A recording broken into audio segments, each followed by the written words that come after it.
Hello, আসসালামু আলাইকুম।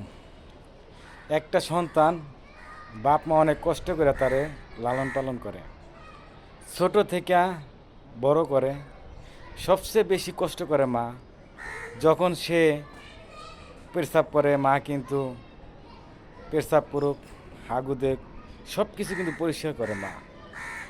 যখন সে একটু বড় হয়, 18 বছর পূরণ হয়, হইলে সে ইচ্ছা করে হয়তো বা এক জায়গায় জায়গা নাহলে বিয়ে করে, যাই করুক, তখন আমাদের আইন সমাজে প্রশ্ন করে যে মেয়ের 18 বছর পূর্ণ হয়েছে বা ছেলের 18 বছর পূর্ণ হয়েছে, মেয়ে ছেলে যেটা সিদ্ধান্ত নেবে সেটাই। কিন্তু কেন এই সমাজে এই নিয়মটা, কেন এই আইনটা বাংলাদেশে কেন বলেন তো? কারণ বাপ মার কি অধিকার নাই? বাপ মা এত কষ্ট করে পালতেছে, তাদের অধিকার নাই? অবশ্যই আছে। তো আমরা এই আইনের উপরে তীব্র নিন্দা জানাই। এই আইন অবশ্যই বাংলাদেশেতে বন্ধ করতে হবে।